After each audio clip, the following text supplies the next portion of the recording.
So there's so much that happened in the last couple of weeks. Looking at this election cycle that's just happened has been pretty interesting. Part of me was, and you guys know I've been on here like the market's going to go up, it doesn't matter. The market's going to go up, it doesn't matter. At the same time, I'm just like anybody else, and I did have feelings going, man, maybe this is the time that the election trade doesn't work out. Luckily, it did. Most of the trades went up. Gold and silver were the only ones that really kind of lagged a bit, but everything else looks really good, and including some ags that people aren't paying attention to. One being corn. I thought that was incredibly interesting that corn started to make a move after the election, which is kind of interesting. So once again, there's a lot of hype. The Fed meeting just happened, so there's a lot to talk about today. One thing I want to talk about and what I brought up is the dollar crash. Now, I don't think the dollar's going to crash or go to zero or anything, but I think it's going to start to give way. And part of this, and Grant made this chart. And if you guys go to my page on Twitter, you'll see that there's a new product from Grant Harkridge from All Star Charts. Really great chartist, really great at data. And so you guys can check out his product and sign up for his letter too.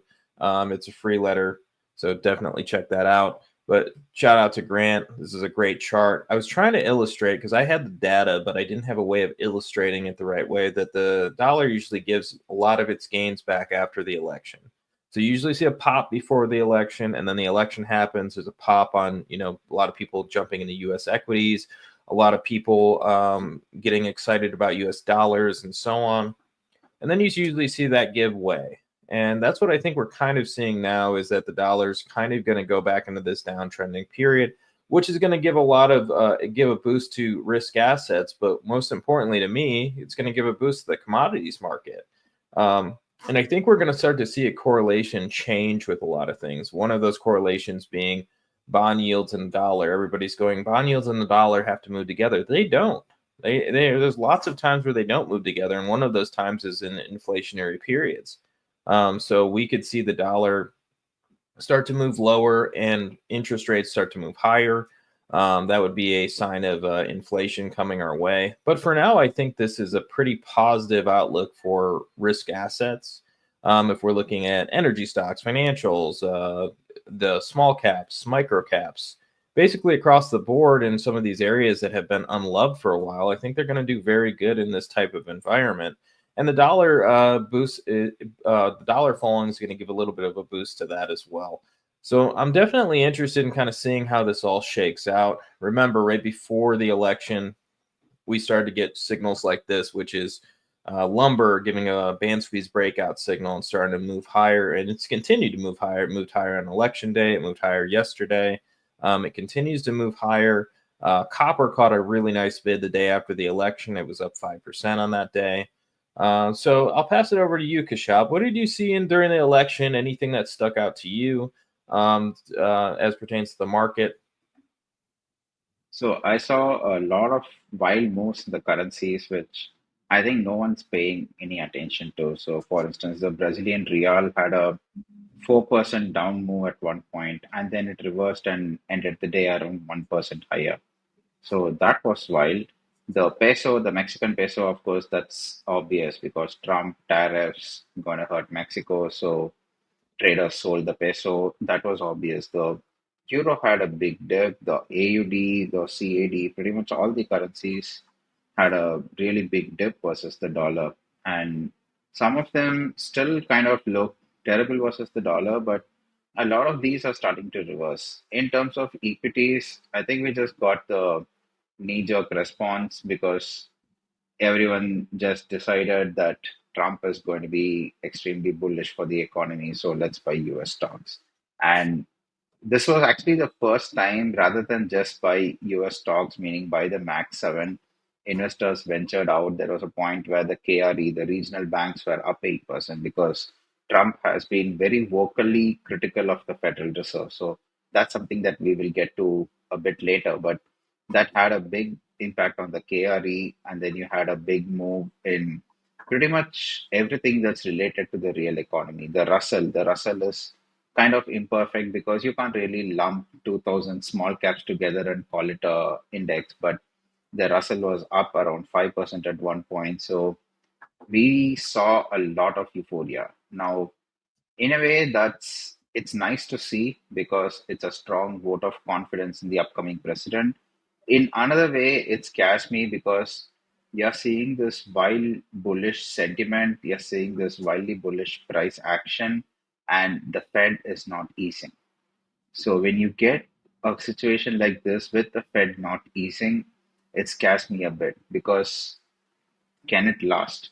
And without new liquidity coming in, that's a big question. So, why I'm saying the Fed is not easing, even though they have cut rates by 50 basis points in September and another 25 basis points now, is if you go to the St. Louis Fed, their database, and you pull up the total assets. So, the Fed has shrunk its balance sheet and it's almost back to its 2020 levels.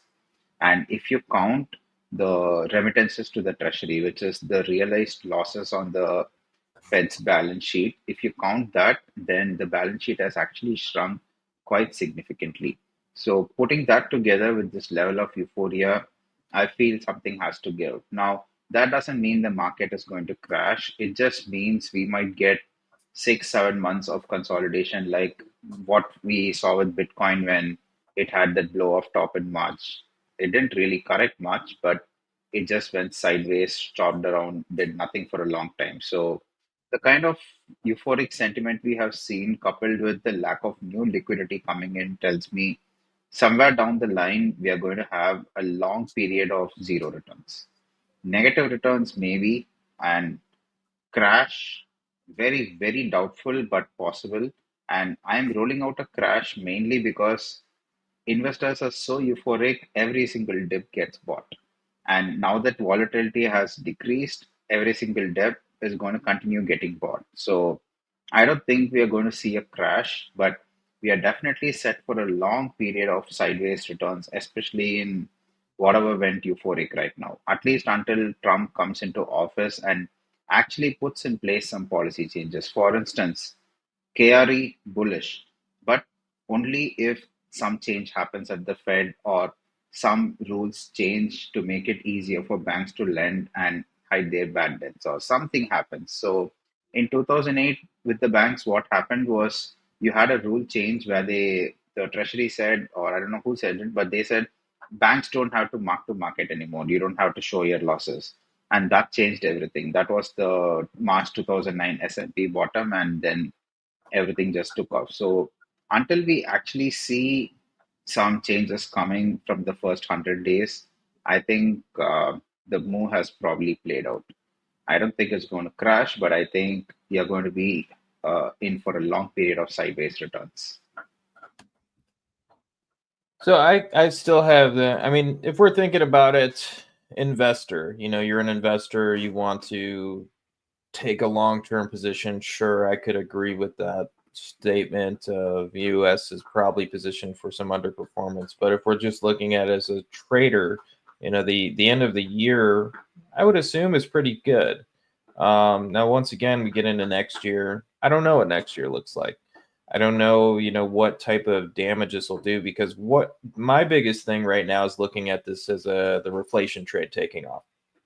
The reflation trade is usually what ends a cycle. Now, this is something that's important to think about for everybody as a trader. The reflation trade is really good for a lot of assets. You're a stock picker, you're going to make a lot of money. You're a index investor, you'll make some money, less money than the stock picker probably. You know how to position yourself in the right sectors, ETF wise, you're going to make a lot of money. So you're going to make a lot of money in a lot of different areas. Commodities will make money, shorting bonds will make money. A lot of these areas will make a lot of money in a reflationary market. However, at the end of that market, that's usually when bad things happen. So reflation could also be called a overheating period. So if you're looking at it as an overheating period and going, okay, this is when every asset is going up. And think about 2021. 2021, the market, everything's going up. Basically, you could spin around, throw a dart at a commodity, a sector, the SPY ETF, whatever you wanted to buy, you basically could have made money in. But then you get to 2022. And after that overheating period, finally the Fed has to come in. They're raising rates already. They raise it a lot more. And not to mention, you had the Russia Ukraine crisis. So you see commodities just start to have this crazy blow off top. And all of the money was basically made that year in commodities in Q1. And then after that, you get into the energy sector. The rest of the year was pretty solid. So once again, looking at that as the market is in a good place today, the market is probably in a good place to end of the year. I don't know what next year brings because I also think, it's something that you and I talk about a lot, which is inflation. I think inflation is probably coming back. Gold has been telling us that. It's been banging us over the head and telling us, hey, inflation is probably coming up at any point now. Be ready for it. Prepare yourself.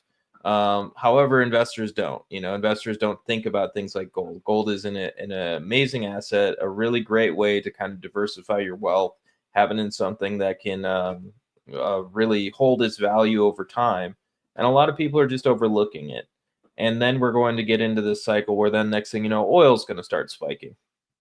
Now, oil isn't an investment, but as a trader, it's a great vehicle to trade. So then oil will start spiking at some point. Copper will start spiking at some point. And like you're talking about, some of these, like if you're looking at the Brazilian real, for example, a lot of people go, what does that matter? That matters a lot because Brazil is a huge exporter of agricultural grains, sugar, you name it. There's a bunch of crops that come out of Brazil. So, and they also get a boost by the fact that if the Brazilian real is going up, you're going to see those start to move up. So, what I'm saying here is that we have a setup for inflation kind of across the board. And that's kind of an interesting thing that we haven't seen in a while, especially if the idea that I brought up earlier is correct. If the dollar started to peak out, started to move down the rest of the year, that's really going to tell us that, hey, inflation is probably here to stay.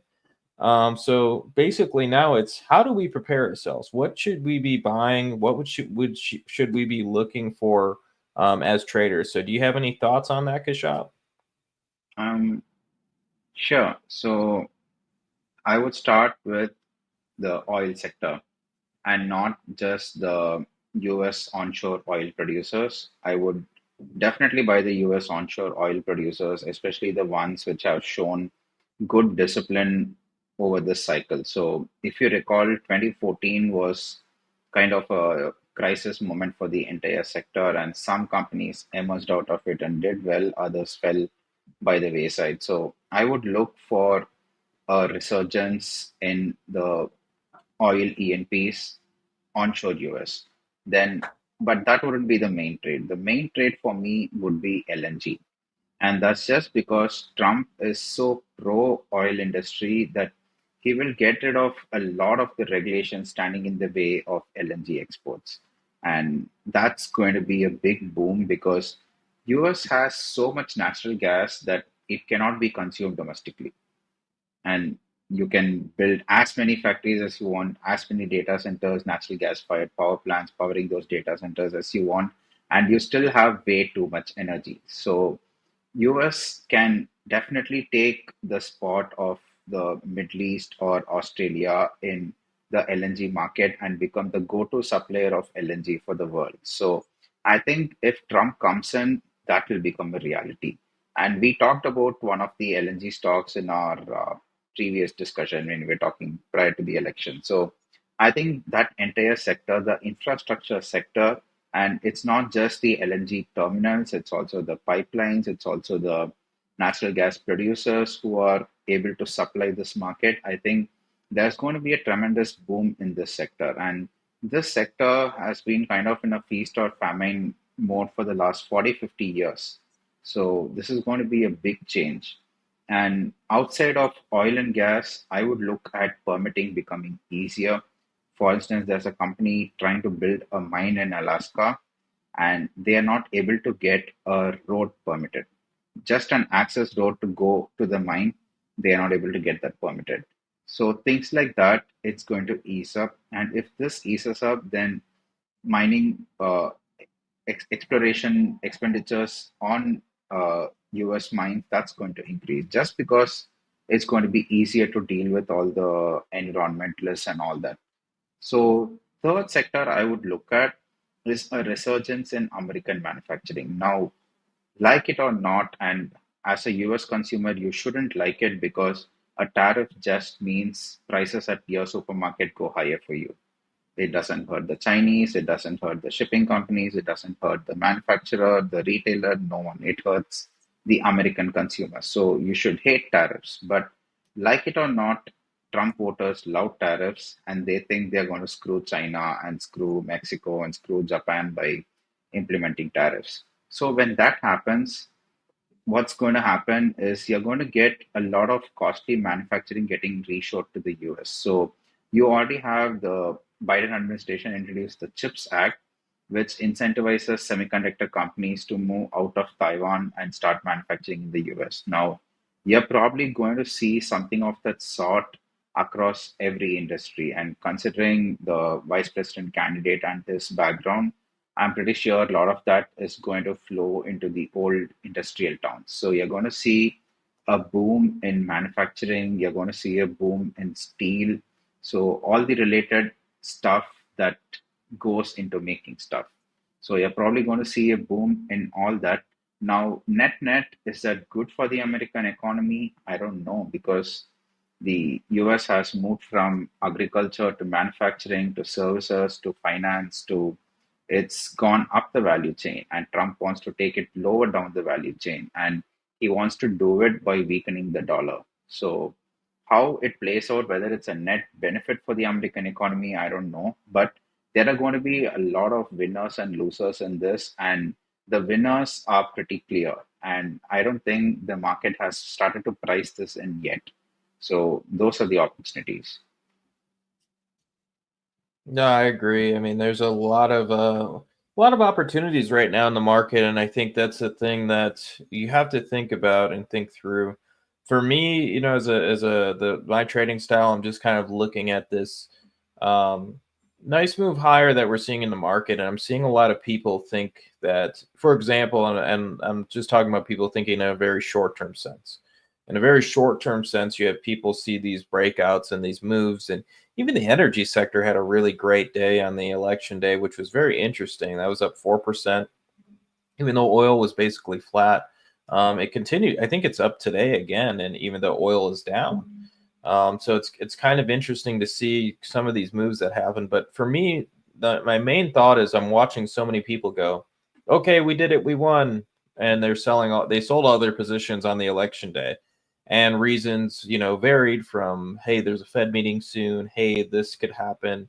The Fed meeting was really a non-event to me. There was nothing that he was going to say that was going to change the market direction. People have election euphoria. You're going to see the market move basically until probably sometime in December. The Santa rally will happen at some point. A lot of people don't think about that the right way. They think about the Santa rally like this magical thing that happens around Christmas. Usually it happens a little bit before that. Yes, Christmas, the day after Christmas can be kind of bullish too, but it's something that happens middle of the month. So you're going to see a lot of this bullishness kind of come into year end. It's very normal in the U.S. markets to see that. So I think the bigger thing to me is people shouldn't be just shoving their positions away. There's some of these trends are starting. A lot of these breakaway gaps, and Kashop, you remember this going back to 2020. In 2020, we had a super interesting one, which was the energy sector had this double bottom. And let me see if I can actually bring that up, because that was an interesting one to kind of talk about. So a lot of people thought the energy sector was dead right at this point, and it'll show this better by using candles. So let's use candles. So let's zoom in so everybody can see that, even if you're on your phone. So if you get to this point here, so basically the energy sector was supposedly dead. It was the end of energy. Energy was going down. We were all going to go to solar or something. I can't remember how crazy it got, but there was a bunch of crazy ideas around that point. And then energy had this massive double bottom. And this is the week of the election. You have a huge gap up day. I think it gapped up, 10, 11, 12%, something crazy on election day. Nobody in the world wanted to buy that gap. one, investors have gotten the crap beat out of them for years buying the energy sector. The energy sector has been a loser for many, many years at this point. But this huge gap up was signaling a change. And that change happened, and it was the relative outperformer to year end. So, what I'm mainly saying is when you see big moves like, what's the S&P 600 IJR, I think. So, you see big moves out of some of these areas. And another one would have been the small cap area, obviously. So you see these big moves and these huge, massive bases finally getting to new highs. I know it's scary to buy these things, right? Like nobody likes to buy new highs. It doesn't feel very good. It's counterintuitive to everything you feel emotionally as a trader. However, when you buy these new highs, that's usually signaling like something has changed. If it can sustain up here. Now, once again, it starts to reverse. You could change your story if you want to. But if it's staying up here and it's sustaining these new highs, that's telling you something. That's telling you that something has changed and that you should probably hold these positions because it could go a lot higher. And once again, we don't have any real resistance anywhere. Like this is new all-time highs. So there's no telling where this will end. The main thing is, like Kashab's talking about, there's things to look out for here. There's ideas that we could go, okay, well, we want to look out for this type of thing happening, which could put a lot of pressure on the market, which could cost you money. So, basically have an exit point of all of these things. Even something like, Bitcoin's another example of this. So everybody wanted to buy Bitcoin constantly and would argue about, if Bitcoin, oh, that's the wrong one. Everybody would argue constantly that if you're going to buy Bitcoin, oh, that's because I'm in the okay, so back to Bitcoin. So basically the same thing with Bitcoin. You saw Bitcoin make a new high right here. We're hitting new highs. Everybody wanted to buy Bitcoin everywhere else, like it's, oh, you guys are crazy for buying it up here. It was consolidating. When things are consolidating, it's not really making you money. It's not really losing you too much money, but it's really not doing anything for you. Cash could be better deployed in other areas if you're a shorter term trader. Yes, if you're a long term trader, you could sit on your hands, but shorter term traders, you might as well start to buy something else. But we finally get up and over these major levels. And a lot of people will probably go, yeah, it's probably not the time to buy Bitcoin now. It's going to crash soon. But really, it's a stay out of things that are consolidating and try to buy things that when they're making new highs, like even something like this is all the way back. People look at trend following and they always think it's these crazy highs, but it's like this is a new high in Bitcoin that happened a long time ago. That was a 50-day high. This was a 200-day high. Like this is a 52-week high somewhere around here. So you can buy all of these things. And basically the understanding is that, and what I'm saying is, as we're moving out of these major zones, as we're moving out of them in small caps, as we're moving out of them in Bitcoin, these aren't things that I would say, hey, throw these positions away. These are positions that I'd say, keep these positions, keep moving up your stop. And like you mentioned a long time ago, like have an exit strategy. A lot of these people, they don't have exit strategies. It's crazy to me that they could, like, who in the world puts, like, if you're a good trader, who in the world puts on a position without understanding when you're going to get out? Like, that's incredibly important. Like, that's probably the most important thing. Like, it's not about, if you look at it, and I'm going on a little bit of a rant here, but I'll end on this, which is if you look at back testing, and if I back test markets and I go, okay, I'm going to back test all of these different things and I'm going to see if I buy here, over a 10-day moving average, over a 10-week moving average, whatever it is, how much does that affect my my trends? And really, it doesn't affect it much. However, if you look at your exit strategy, your exit strategy is the most important thing. You being able to get out of these trades when you have something like Bitcoin and it runs from 20,000 all the way to 60,000 and you want to get out of that position with some profits, like you have to understand when do you get out. And then when you buy it again here, when are you going to get out the next time? So once again, I'm just kind of going on a rant, but like this is the most important things in trading people just don't talk about. So having an exit strategy. So basically what I'm saying here is hold your trades if they are really moving, because it looks like this is a real sustainable move. at least for a little while, but also understand like there's things that can happen always to the market. So have an exit strategy. And it's crazy because, if you say you're trading orange juice and you say my exit is going to be when it breaks the previous low, everyone's going to agree with you. Yeah, that makes sense. Say the same about Bitcoin, and they will be like, no, that's when I'm going to add, or something wild. Yeah. Like orange juice, Bitcoin, what's the difference? You're trading futures. I mean, it's different if you're building a crypto portfolio, then that's completely different. But if you're trading futures, what is the difference between orange juice and Bitcoin? Nothing. Nothing. But just the mention of the one instrument versus the other just changes people's perception. And that's just something that's human nature because Bitcoin came from nothing to be worth $1.4 trillion because you had this huge group of fanatics who were pushing it for the last decade. And that has kind of been ingrained in the value of the asset itself. So now what you're trading is the fruit of the effort of so many people who have been promoting it for so long. So kind of becomes more emotional. And no one promotes orange juice, no one promotes soybeans.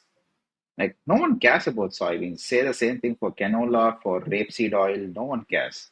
But when it's Bitcoin, then everyone cares just because of the airtime being given to it and the history. Like you had I think your best trade of 2020 was lumber or canola or something.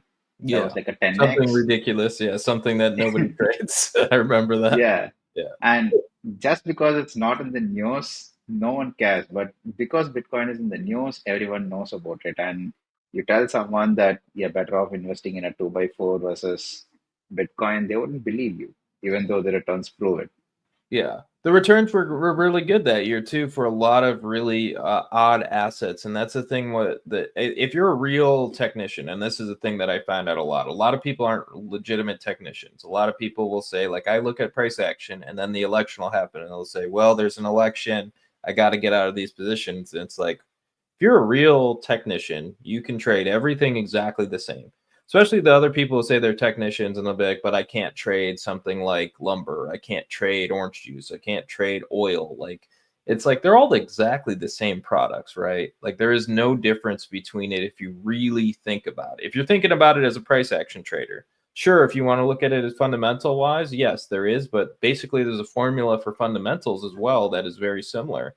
The same formula and system I use for fundamentals on macro is the same system I could use on oil. Fundamentals are very similar because it's all supply and demand based. And really, if you're a price action trader, you believe in supply and demand because there's demand zones, there's supply zones as you look at price action. So I think that it's just wildly entertaining that so many people talk about that when it comes to something like Bitcoin. And then you talked about canola and they're like, well, why would I ever trade that? And people just have biases, and that's normal. It's the reason why elections are the way they are. It's the reasons why life is the way it is. So many people get upset about things or happy about things, and like as a trader, like, and that's not. I'm not saying I'm exempt to it. I absolutely have those feelings as well. But as a trader, I have to be completely objective all the time because at the end of the day, like the second I start looking at my biases and going, I can't do this. I heard from people, the last couple of weeks, hey, if Trump gets in, what's going to happen? Hey, if Harris gets in, what's going to happen? And I would say, well, the market will probably go up either way. And they would think I'm crazy. Like if they're on the left, obviously they're going, okay, well, there's no way the market can go up if Trump gets in. And if they're on the right, there's no way the market can go up if Harris gets in. And then if you look at the data, most of the time, it doesn't matter who gets in, the market goes up. I'm not speaking about what you're feeling in the world or what's going to happen during their term. I'm just saying in the stock market, which is a very different thing from what the economy is. The market will probably go higher, and the market has gone higher. So eliminating those biases where you love an asset, it's just Bitcoin. It's another asset out there. You can't love and fall in love with an asset, but you can go, okay, well, I'm going to trade this thing. I'm going to trade it like everything else. And if you really, really do like it, like let's say you're a person who really, really likes Bitcoin. I don't think there's anything wrong with you being like, okay, 1% of my portfolio is going to go into this thing, or 2%, or something very small, minuscule, and I'm going to hold that forever. Great, fine.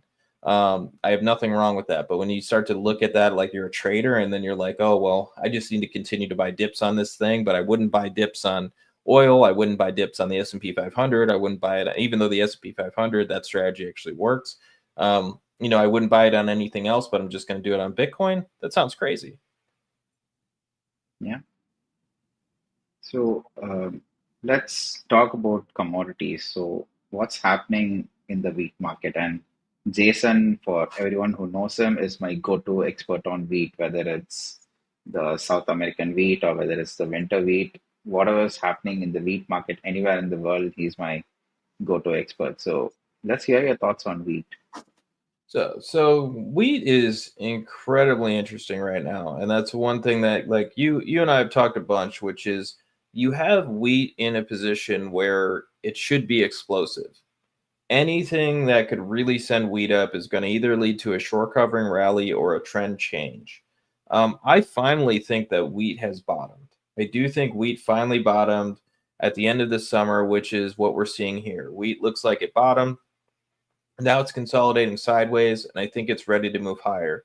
Now, once again, a lot of the things that people are going to look for in the commodity markets are going to be things like what type of strategies are we going to do as the new president comes in to build up grain grain hoards? What are we going to do to for exports in the world? How are our exports going to look? Can we export to China still? All of these things are going to come into play, not to mention tariffs, as you mentioned earlier. So as all these things are going to kind of come into play, I really think that this is when wheat's going to move before this action. So I think we're going to see what's really going to happen, and if the US is really going to start dominating in the wheat market again, I think it'll show up in the price action. I think right here is a pretty great time to continue to kind of accumulate this. If you are like, and you're an ETF guy, if you're an ETF trader, accumulating something like wheat isn't a bad idea. But really, our stop is here at the 565.99 level. If we got a close under that, we would get out of the position. But if we move up here, basically a new breakout above 602.51, I would say that's an easy buy here.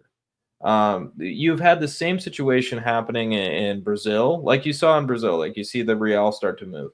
If the real really starts to move and we start to see some strength in Brazil, that's going to give a major move and a major boost to a lot of these grain markets. Yes, they don't produce a lot of wheat there, but they do produce a lot of corn. And so if you see a lot of money going into any of those markets, corn, soybeans, which they also produce a lot of soybeans as well, you're going to see a move. And then if we get to, let's look at corn, because that was really interesting to me. Corn's hitting a new high.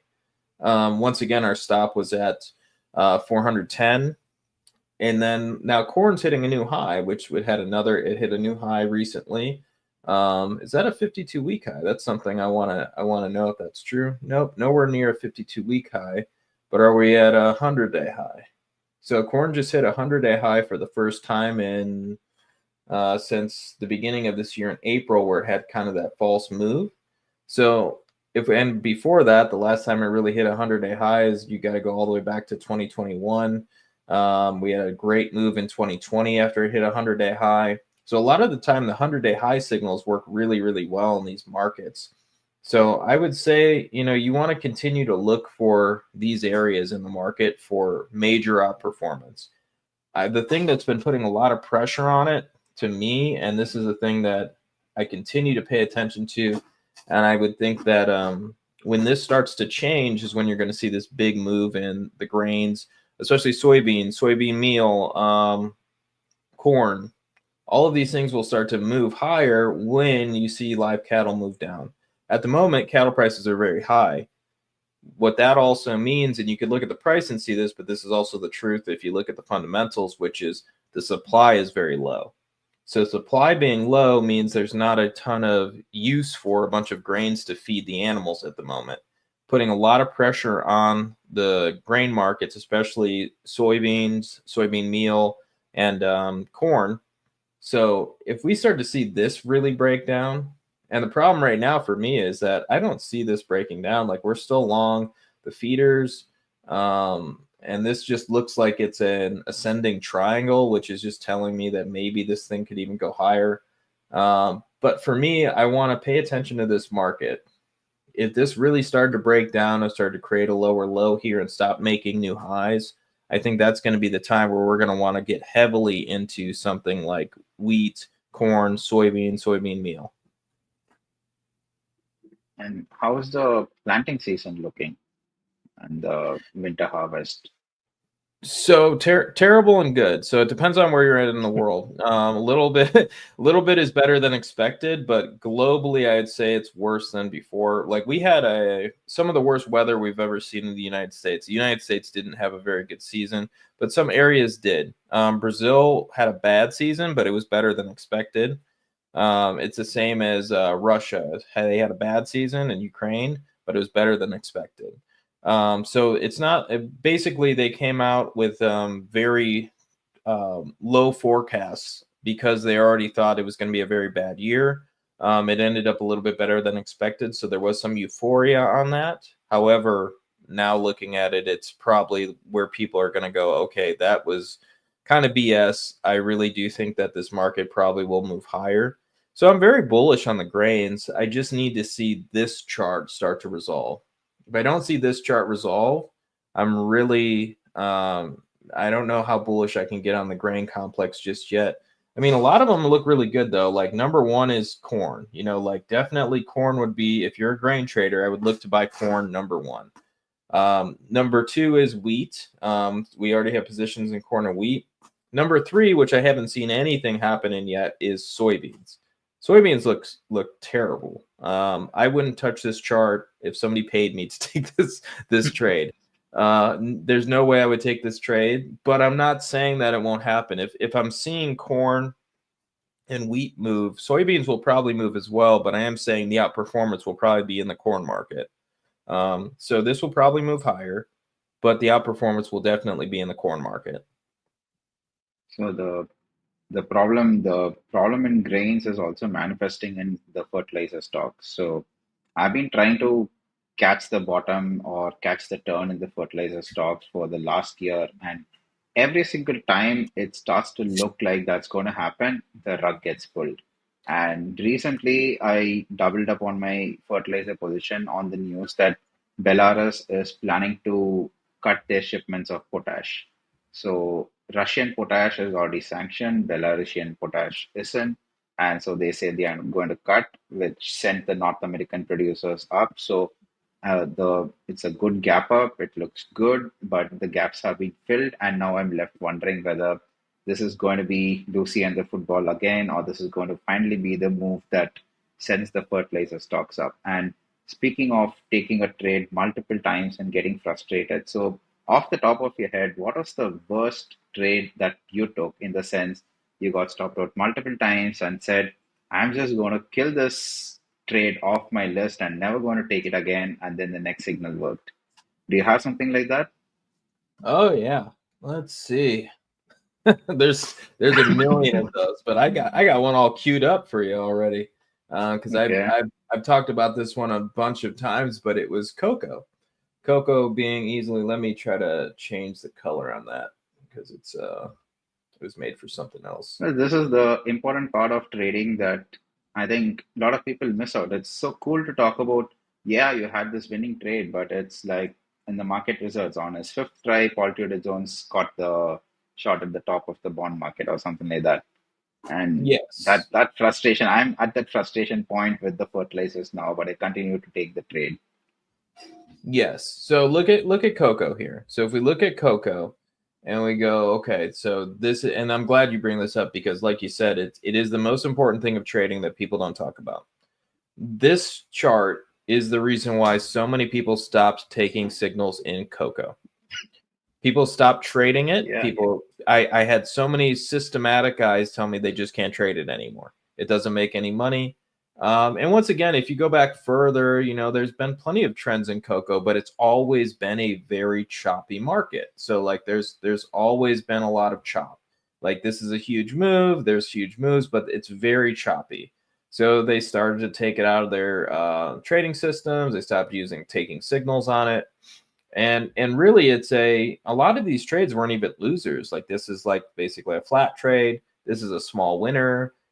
This is a loser. This is a small winner. So it's like but you're not making anything on most of these. So flat, flat, flat, kind of a winner there, nothing really great. And then finally you get this 261% trade.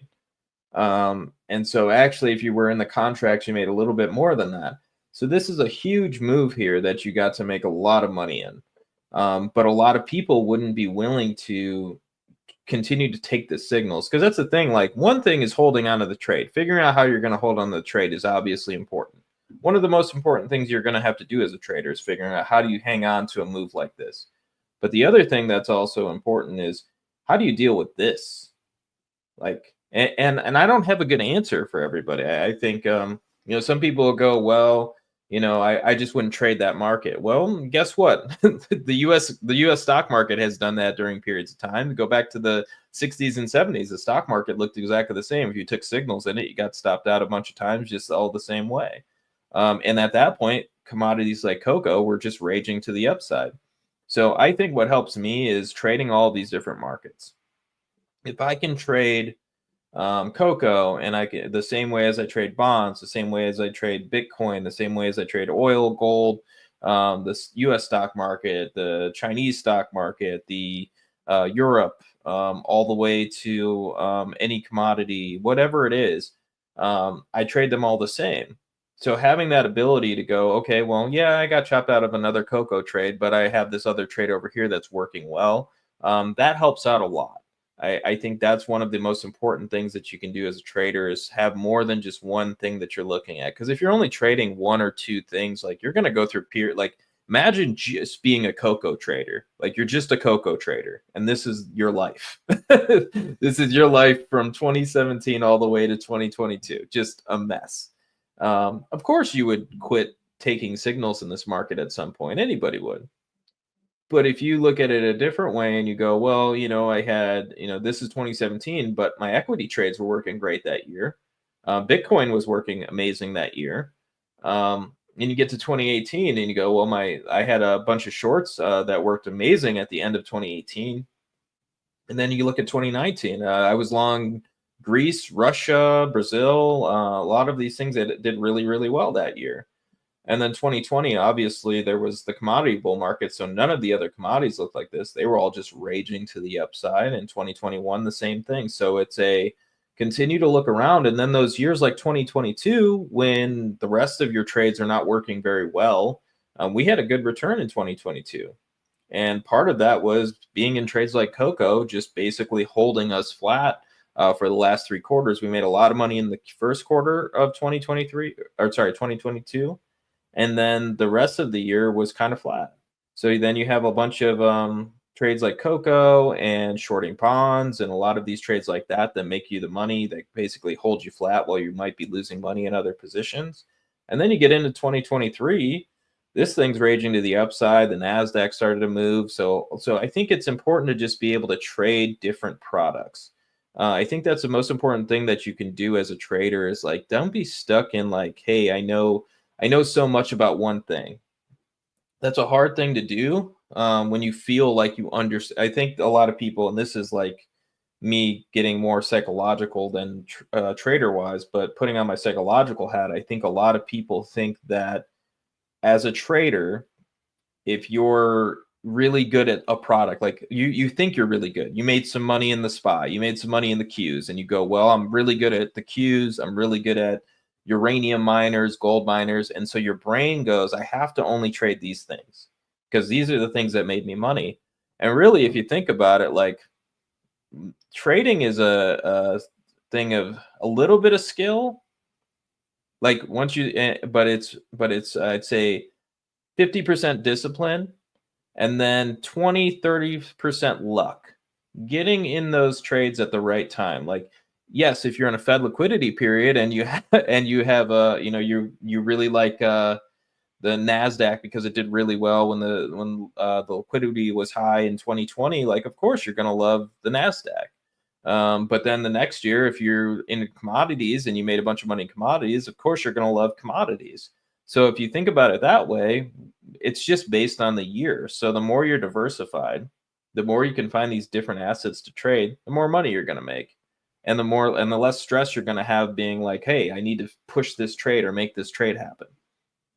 So on a contract like Coco, you're getting chopped around for years. So at that point, do you just decide, I'm going to put this into a mean reversion model because that's where the returns are? Or are you going to say that this will work at some point, so I'm going to continue having it in my trend following system? Like, how do you balance that out?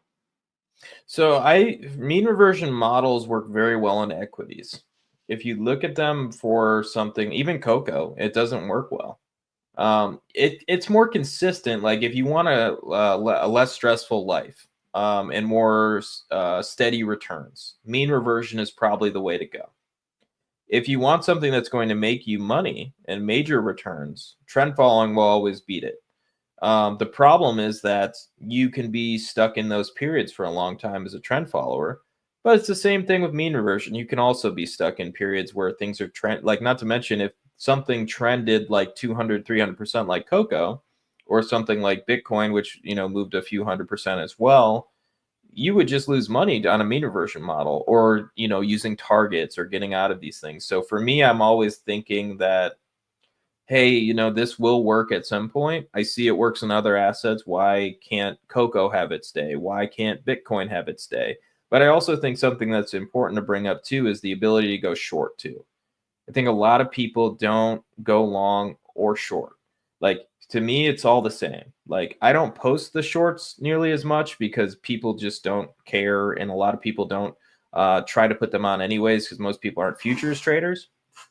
But the shorts are incredibly important. Like corn, we're talking about corn. For the last year, I was short corn from the end of 20, I think it was 20, sometime in 2023, all the way into the beginning of this year, I think. So once it started to bottom out and giving signals, like then I closed my short on corn. So being able to go long and short, this will give you a lot more trades than the ability to just go long. Like if we look at something like let's look at corn. Corn's an easy one, so since we're talking about it. Let's see one. So if we look at this chart of corn, it's the same thing. Like, okay, you make a ton of money on it could be as simple as a 100-day high signal. You got a 100-day high, you made a ton of money, it broke down here. You didn't catch the move from the bottom or the top because you don't need to. And so what's that move? That's probably it's so you made 85% pretty quickly. that's not even 6 months, so that's pretty crazy. And then the next trade, you make some more money here, and then finally you get these breakdowns, and then you start to short it.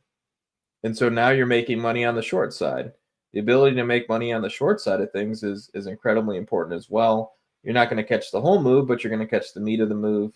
That's a 34% short. So that's basically keeping your portfolio afloat during those times. So I think it's important to just be able to go long and short in these markets, especially if you're trading commodities.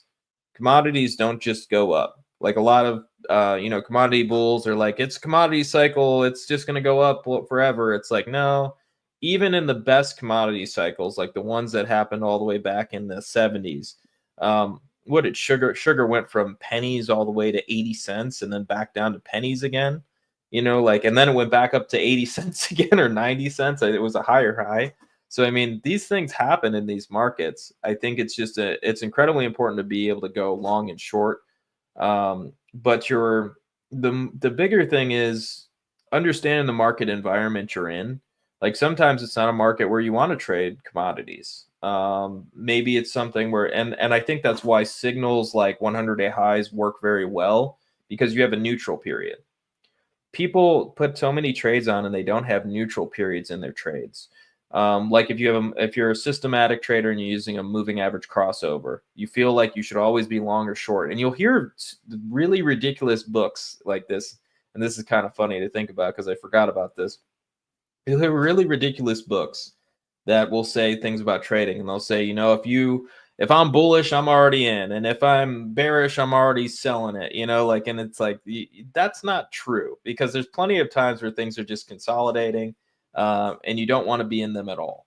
So once again, it's a balance of these things. Like figure out the type of trader you want to be, like what type of risk you can take, and then start to build systems around that risk. For me, it makes the most sense to be a trend follower. It's diversified. The drawdowns are a little bit easier the more diversification that you have.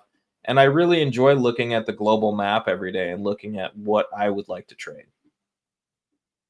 Yeah, I think I think that's incredibly important because when I first got into trading, I mean, I used to be a gold mining analyst, so I exclusively traded the gold stocks because that's what I was good at.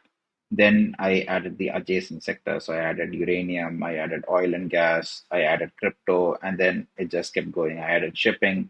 And pretty soon I kind of started trading every sector. And although I have an affinity for the sectors that I started out in, it doesn't mean that I'm going to be long those sectors all the time. For instance, 2022, I was mostly long shipping because shipping was the only sector that was working. I didn't touch energy much because energy as well, the commodities did well, the equities not so well. So you have those differences when you're trading the individual stocks. But I think when it comes to trading, what I found for myself is it really, really helps to have a passion when you start out. Like you really need to have a passion for, say, gold mining in my case. When you start out, you should have so much passion for it that you're going and logging every single drill hole that is reported and you're trying to understand everything in the space. And then as time goes on, you start to diversify. And you need to diversify because if you are in the game long enough, there are going to be periods where one sector or the other doesn't work. For instance, being a cocoa trader from 2017 to 2021, you would have just wanted to kill yourself. It would have been that Yes. difficult. So those periods it helps to diversify. So starting out it helps to have a passion, but as you go forward, it's really, really good to diversify. And if you talk to all the great traders, they don't just stick to one thing. So there was a Stanley Druckenmiller interview out the other day. Did you see that? That was a brilliant one. I didn't And get to finish it. I want to write a thing about it today. I only watched the beginning of it.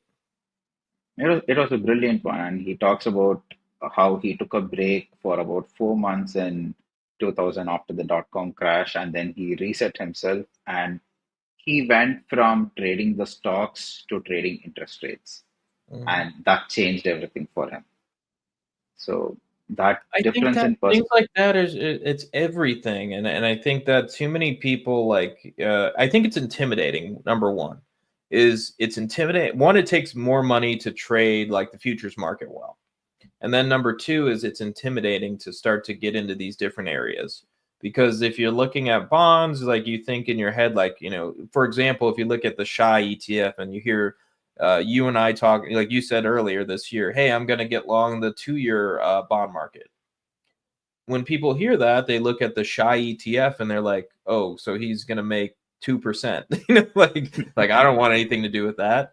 And really, if you look at, the futures market, like the amount of leverage you can have and the amount of moves that you can have in that market, like you're talking a 2% move could net you, 20, $30,000 pretty easily in just a contract or two.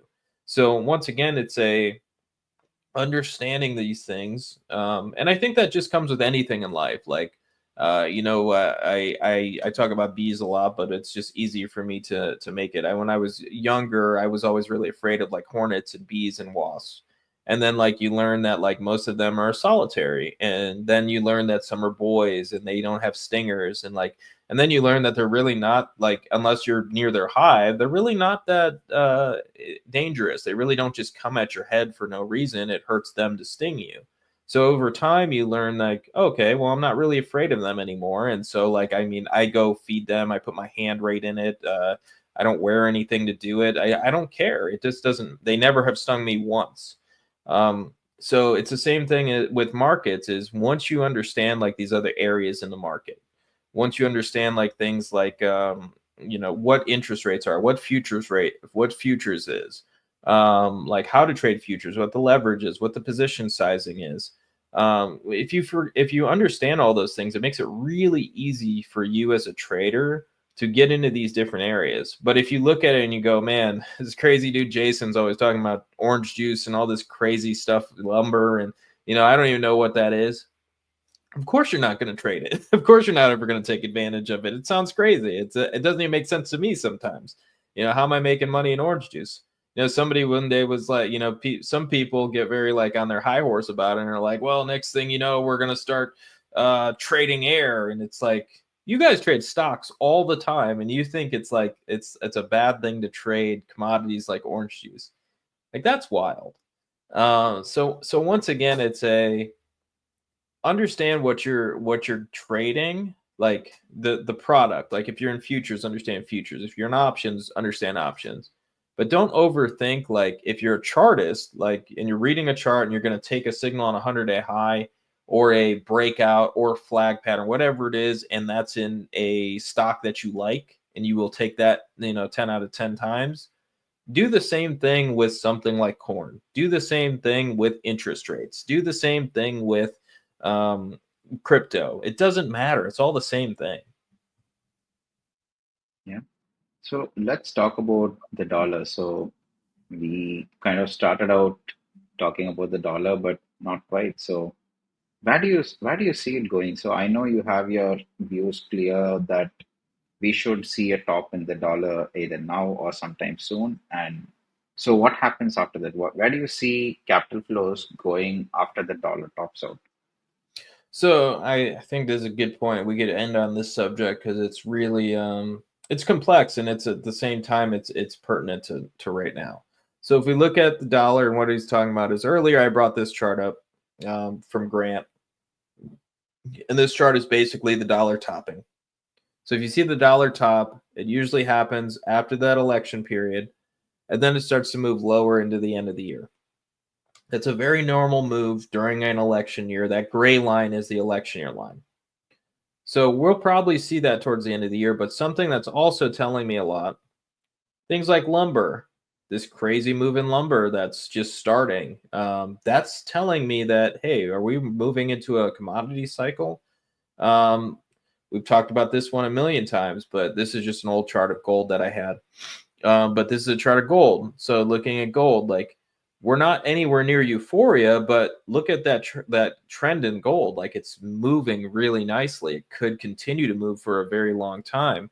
That's telling us something. It's telling us that something has fundamentally changed in the world. And usually gold tells us two things. One, either inflation is coming or something is broken. For me, I'm saying like that inflation is probably coming. And so if we look at even a long-term chart, CRB to the US 30-year bonds. And so looking at this chart, if we look at just bond, take equities out of the equation. If we look at bonds to commodities, or commodities to bonds, as this chart shows, we're seeing this spike bottom that happened during COVID, this massive uptrend. We broke the downtrend line. I'm not a big fan of trend lines, but that one fits perfectly.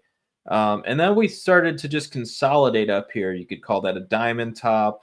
You could call it a bunch of things. But if we saw any movement, especially right now, I haven't updated this chart in a bit, so I'll do that in the newsletter today. If you guys are watching, you want to subscribe to Against All Odds Research, it's in the description. And make sure to hit the notification bell on Kashop and my page on YouTube.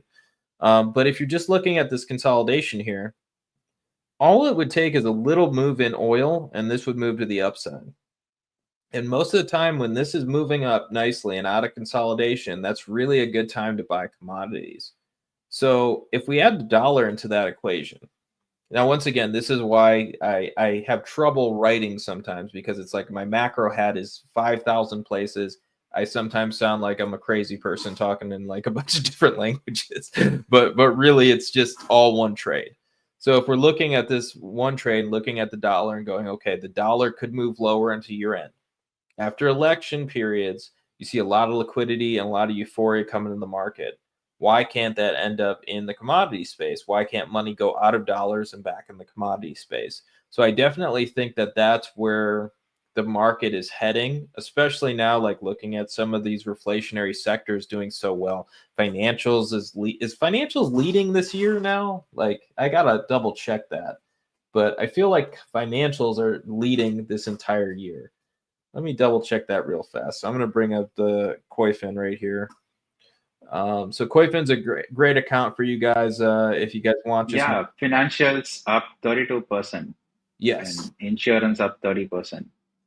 I mean it's wild. So if we just look at the the major sectors, is that the sorry. To look at the majors, communications is actually leading, so I was wrong. It's probably been going back and forth, but financials right behind it. Utilities right behind that, industrials behind it, and then tech is all the way down here at number 5. That's pretty interesting. So, like looking at just industrials up here, financials up here, communications even, this is starting to look more and more reflationary. And if we look over the last 3 months, we're seeing consumer discretionary, financials, tech, industrials behind that. And over the last, we'll just look month to date, what's happened very recently. So month to date, we're looking at consumer discretionary, the XLK. So once again, it's we're looking at this kind of reflationary environment, and the more we look at it, the more I'm seeing things like, especially over the last month, things that were leading the way are now kind of moving down. So I really like the idea that you have, which is very similar to mine, which is technology might not be the ultimate trade here. Um, certain areas that have been unloved for a while could be places where you want to be in for now, like looking at, you know, copper miners, looking at the industrial miners, looking at gold miners, even like a lot of people like wrote off gold when it didn't move, the election. They were like, oh, that's the end of gold. And it's like, I don't think that trend just completely changed just from the election. So if we're looking at gold, like, let's take a look at this trend. Just, oh, sorry, I put it in silver, which looks very similar. So, like, here's a chart of gold. I mean, is that trend changing? Did like that trend completely change after the election, or is this just a pullback? Because it would make sense that people would start to get into safe havens and others to try to make more sense of the market. So I think that just understanding that the market is in a very good place for a lot of things right now. But it's more the broad sectors, the things that are out of the Mag 7 are looking to show relative strength. Some of these things that were an uptrend, sure, they're going to give some back after the election, but those things will probably pick back up again. And this is probably just an opportunity to buy a dip in something like gold or a dip in something like silver. So And even for the tech bulls, like I have been bearish tech for a while, but if you look within technology, so far it's been the software looks hardware. great. Yeah, software looks great. So Twilio had a nice gap up and is just taken off like a rocket ship. The Chinese tech stocks, they look awesome. So even within tech, if you just look outside the semiconductors, outside the Max 7, there are plenty of opportunities to be found. And these stocks aren't even overvalued because the funny thing is you talk to the tech investors, the ex VC, ex private equity guys, they are all as a class of people, they are all bearish on software. According to them, software as a service is dead. Generative AI is going to replace all these companies, and all their technology is now worthless. And that's the vibe that they give. But if you look at the actual performance, it's their favored stocks which are lagging versus software which is leading. So it's just a full cycle. And 2021, it was completely different. Zoom was going to change the world. It was going to make ad travel unnecessary.